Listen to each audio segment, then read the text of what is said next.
Quand on veut amplifier une guitare manouche, on finit très souvent par faire des compromis.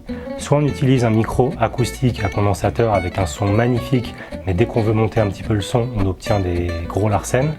Soit on utilise un micro magnétique qui est un petit peu plus simple à régler, sans Larsen, mais dans ce cas-là, on perd tout le côté acoustique de la guitare manouche et on a un son beaucoup plus électrique. Et si je te disais qu'il existe peut-être une troisième solution? Aujourd'hui, je vais tester avec toi un système assez particulier qui promet justement de réunir le meilleur de ces deux mondes.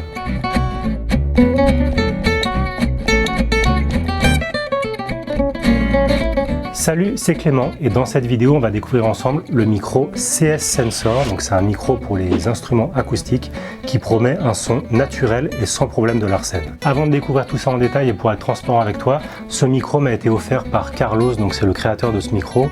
Il m'a offert ce micro pour que je puisse faire le test en vidéo et te montrer un petit peu comment ça sonne, mais je reste libre de dire tout ce que je pense de ce micro, tant sur ce qui est bien que sur ce qui peut l'être un petit peu moins.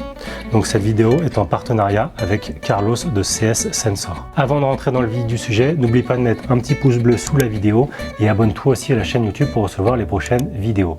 Et si tu débutes la guitare manouche et que tu veux en apprendre un peu plus sur ce style, tu peux aussi télécharger le kit de démarrage du guitariste jazz manouche, c'est le deuxième lien dans la description sur YouTube. Alors, est-ce que ce micro va réussir à tenir ses promesses avec un son acoustique naturel et sans Larsen? On va découvrir tout ça ensemble. Avant que je te présente en détail le micro CS Sensor, il faut que je te parle un petit peu des systèmes d'amplification pour les guitares manouches, pour que tu comprennes un petit peu mieux le positionnement de ce micro. Pour amplifier les guitares manouches, il y a principalement deux types de micros. Il y a les micros acoustiques et il y a les micros magnétiques. Les micros acoustiques ont un son très fidèle, très naturel de la guitare. Et en fait, c'est des micros à condensateur qui vont capter tout ce qui se passe autour. Donc ils vont à la fois capter le son de la guitare, mais aussi le son d'ambiance, le son de la pièce, le son du bruit qui peut se passer autour. Donc ces micros-là ont un son vraiment très très beau. Mais dès qu'on va monter le son, le micro va à la fois capter le son de la guitare et le son de l'amplification. Ça va faire une espèce de boucle et c'est ça qui crée le Larsen. Et donc ces micros-là peuvent avoir des problèmes de Larsen. Les autres micros, c'est les micros magnétiques, donc les micros magnétiques comme le Steamer, le Crivo ou encore le Clio 47. Ces micros-là vont capter le son d'une manière différente avec un système magnétique, ce qui va permettre d'avoir un son très facile à régler parce que le micro, on le branche, ça fonctionne tout de suite. Par contre, le son ne sera pas le son acoustique de l'instrument, ça va créer un son un petit peu plus électrique. Donc ça marche aussi très bien. C'est plus facile à régler mais le son est électrique et les micros acoustiques sont plus complexes à utiliser et à régler, mais par contre on a le vrai son acoustique de l'instrument. Et c'est là où le micro CS Sensor se positionne, c'est que le CS Sensor est annoncé comme un micro acoustique, donc avec le son naturel de la guitare mais sans les problèmes de Larsen. Donc je trouvais ça intéressant de le tester, c'est pour ça que je voulais te le présenter en vidéo. Donc on va découvrir tout ça ensemble. Je vais te faire le petit unboxing du micro, te montrer tout ce qu'il y a dans la boîte. On va voir comment on peut l'installer sur la guitare et puis je te ferai plein de petits démos de son pour que tu puisses mieux te rendre compte de comment sonne ce micro. Donc je vais te faire le petit unboxing du micro.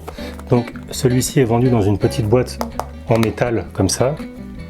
Dedans, donc on a le micro qui ressemble à ça. Donc c'est un petit carré, pas très épais,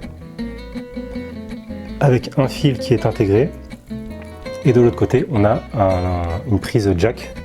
Et donc ce micro là se fixe de deux manières différentes sur la guitare. La première, ça va être de le coller sur la table de la guitare.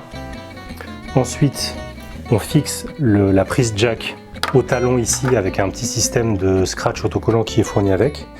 Et la deuxième manière de l'installer, ça va être de le coller à l'intérieur de la guitare et d'utiliser la prise jack ici, de la faire passer dans la guitare pour la faire ressortir au talon. Comme ça on peut se brancher en jack directement sur la guitare.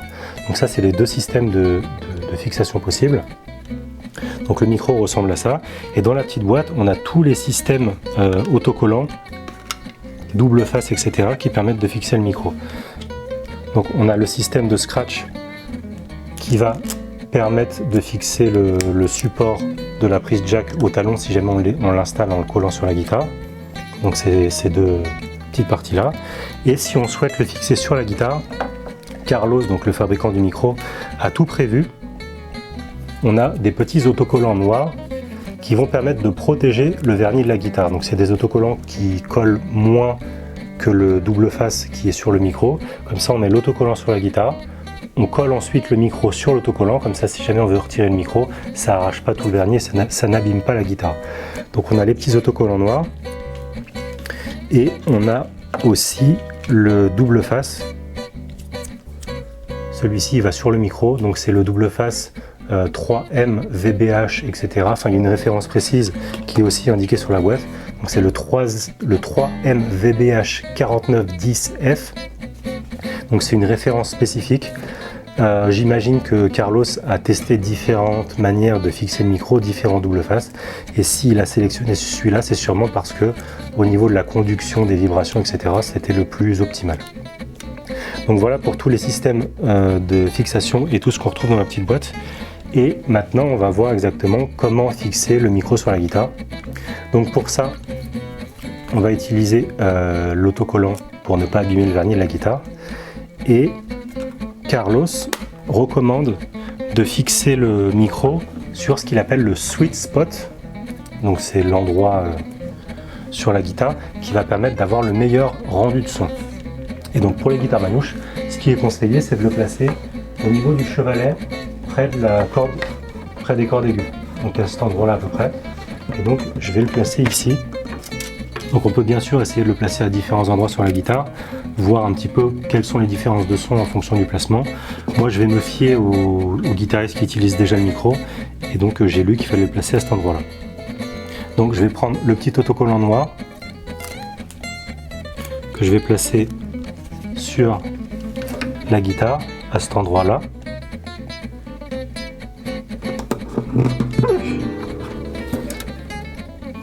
Et ensuite, je vais coller le micro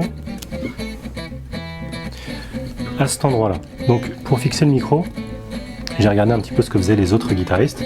Certains vont le placer comme ça, avec le fil qui part vers le bas, et d'autres vont le placer comme ça, donc avec le fil qui va partir sous le cordier. Moi, je trouve que cette manière est peut-être un petit peu plus discrète de mettre le micro, donc je vais le coller aussi comme ça. Et je vais faire passer le fil sous le cordier. Donc pour le coller, là il y a déjà le double face 3M qui est dessus. Donc hop, je place le fil, je retire la protection du double face et je le colle sur le sweet spot comme il l'appelle, et sur l'autocollant que j'ai placé juste avant. Et ensuite pour le coller, Carlos conseille de maintenir une pression pendant environ 1 minute. Donc j'appuie bien pour que le micro tienne bien sur l'autocollant. Et ensuite on va pouvoir découvrir le son de ce micro. Voilà, ça fait peut-être un peu moins d'1 minute, mais ça devrait être bon. Du coup, là j'ai le petit câble qui passe sous le cordier comme ça. Ensuite, la prise jack, on peut la fixer au talon de la guitare ici avec l'autre système de fixation qui est dedans. Pour faire les tests, dans un premier temps, moi je vais juste l'accrocher comme ça. Je vais laisser pendouiller le truc. Je vais faire les tests et puis je verrai après pour l'accrocher ici. Donc voilà ce que ça donne une fois le micro fixé. Donc ça reste quand même assez discret, on le voit moins sur la guitare que certains micros, et c'est aussi plus discret qu'un gros micro magnétique comme un steamer ou ce genre de choses. Donc là je vais brancher la guitare et on va voir tout de suite ce que ça donne. Voilà, donc j'ai branché le micro dans l'ampli. Au niveau des réglages, j'ai tout mis au milieu, donc basse, médium, aigu, droit, comme ça c'est vraiment le son qui sort du micro, et j'ai pas mis de reverb non plus. Et j'ai placé un petit micro juste au-dessus de l'ampli pour avoir vraiment le son qui sort de l'ampli. C'est un petit peu le son que tu entendras si toi tu te branches en utilisant ce micro directement dans un ampli, pour que tu puisses avoir un rendu assez fidèle de ce que donne ce micro. Donc pour l'ampli, c'est le ProDeep Traveler 6. Donc on va voir tout de suite comment sonne le micro et si la promesse d'un son acoustique sans Larsen est vraiment tenue.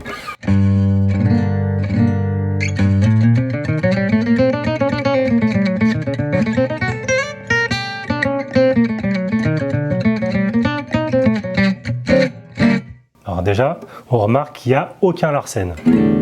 Là, je peux mettre la guitare devant l'ampli. Si j'avais fait ça avec un micro acoustique, là j'aurais un gros Larsen tout de suite qui serait parti. Mais là, vraiment zéro Larsen. Donc ça, la première promesse par rapport au Larsen, ça s'est tenu. C'est vraiment top. Ensuite, au niveau du son acoustique, c'est plutôt pas mal, hein.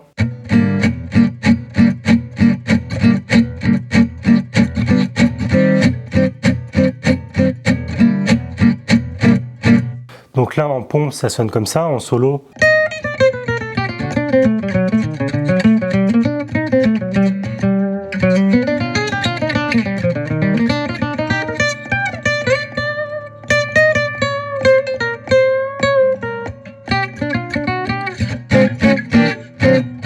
Je trouve ça pas mal du tout.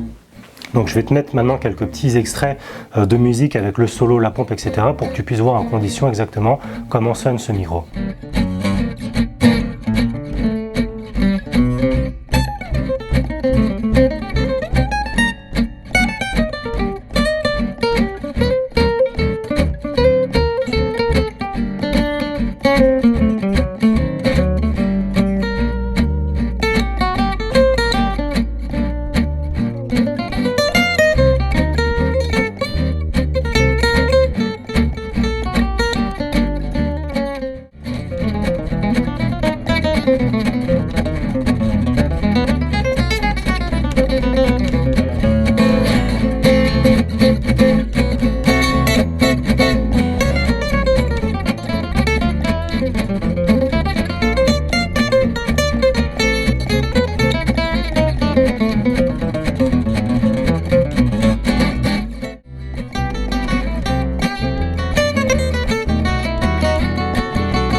Donc comme tu as pu le voir dans les extraits que je t'ai mis juste avant, le son de ce micro est vraiment pas mal du tout. Donc en fait c'est un micro qui va capter les vibrations de la table. Donc je ne sais pas exactement comment ça fonctionne à l'intérieur. Carlos n'explique pas tout ce qu'il y a dedans, il y a un petit peu des secrets de fabrication. Et en fait, étant donné que ça capte les vibrations de la table d'harmonie de la guitare, ça ne va pas capter tout ce qui se passe autour et ça permet à ce micro-là de ne pas avoir de Larsen. Et ça, c'est vraiment son gros point fort. Donc, ce que j'apprécie beaucoup avec ce micro, c'est que ça permet d'avoir le son acoustique de l'instrument sans avoir de Larsen. C'est aussi un micro qui est très discret, donc si on l'installe sur la table de la guitare, il est quand même relativement discret par rapport à certains micros magnétiques ou encore des micros acoustiques qu'on doit mettre devant l'instrument avec un pied de micro. Et si jamais tu fais l'installation à l'intérieur de la guitare, il devient complètement invisible. Donc selon moi, c'est vraiment les gros points forts de ce micro, le côté son acoustique combiné à un micro sans Larsen. Donc ça, c'est vraiment super bien. Ensuite, si on doit parler un petit peu de ces points un petit peu moins bien, c'est que malgré la très bonne qualité de ce micro, ça reste quand même, selon moi, un petit peu en dessous d'un micro purement acoustique à condensateur. Donc ça va vraiment dépendre de ton utilisation. Si tu utilises un micro pour jouer en live, pour faire des concerts, pour t'amplifier, etc., c'est quand même une meilleure solution, selon moi, que les micros à condensateur. Par contre, si tu joues dans un endroit avec une sonorisation spécifique comme un studio d'enregistrement, si tu enregistres des vidéos comme moi ou que tu fais vraiment des enregistrements où il te faut la meilleure qualité de son, dans ce cas-là, un vrai micro à condensateur sera quand même un petit peu au-dessus en termes de qualité de son. Néanmoins, pour la facilité d'utilisation, si tu joues en live, je te recommanderais plutôt ce micro-là, si tu veux un micro acoustique. Un autre point aussi qui est un petit peu moins bien avec ce micro, c'est que c'est pas un système amovible. Tu peux pas le prendre, le mettre sur une autre guitare en 2 secondes comme ça. Étant donné qu'il est collé sur la guitare, tu peux pas facilement le changer de guitare. Il faudra que tu retires le micro, le petit autocollant, que tu le remettes sur une autre guitare, que tu refixes le système de jack, etc. Donc si tu as une seule guitare, c'est parfait. Et si jamais tu as l'habitude de changer de guitare régulièrement et que tu as besoin d'un micro qui peut passer d'une guitare à l'autre rapidement, c'est pas la solution la plus rapide pour changer de guitare. Il faudra que tu prévois une réserve de collants double face. Et d'ailleurs, c'est celui-ci que Carlos recommande. Donc moi j'avais acheté un paquet sur Amazon pour en avoir un petit peu plus. Et c'est ce modèle et cette référence-là précise qu'il conseille. Je suppose que c'est pour avoir le meilleur son par rapport à ce micro. Donc voilà un petit peu pour les avantages et les inconvénients de ce micro. Ce que j'apprécie avec ce genre de système, c'est qu'il ne remplace pas tous les autres. Il apporte une solution à un problème que beaucoup de guitaristes rencontrent. Personnellement, j'utilise différents types de micros en fonction des usages et c'est aussi ce que je te conseille de faire. Chaque micro a ses points forts et ses points faibles et en fonction des différents contextes de jeu, un micro sera plus adapté qu'un autre. Donc à toi de voir comment tu souhaites amplifier ta guitare, dans quel contexte, dans quel lieu, et choisir le micro qui sera le plus adapté par rapport à ça. Par rapport à ce micro-là, si jamais tu joues en concert, que tu fais des lives, que tu dois t'amplifier très fort, que tu ne veux pas avoir de problème de larsen, que tu cherches un micro assez discret, dans ce cas-là, celui-ci répondra peut-être à tes besoins. Et si jamais tu t'enregistres plutôt dans des conditions de studio, que tu fais des tournages vidéo comme moi, et que tu recherches vraiment un son acoustique très fidèle, le plus fidèle possible à ta guitare, dans ce cas-là, un micro à condensateur sera peut-être un petit peu plus adapté pour toi. Néanmoins, pour une utilisation en live, pour avoir un son acoustique et sans larsen, c'est vraiment une très très bonne option que je suis content d'avoir découvert et qui pourra peut-être te servir. Donc je te laisse te faire ton propre avis sur ce micro, à voir aussi en fonction de ton utilisation comme je te disais. Voilà, donc je pense avoir fait le tour de ce micro.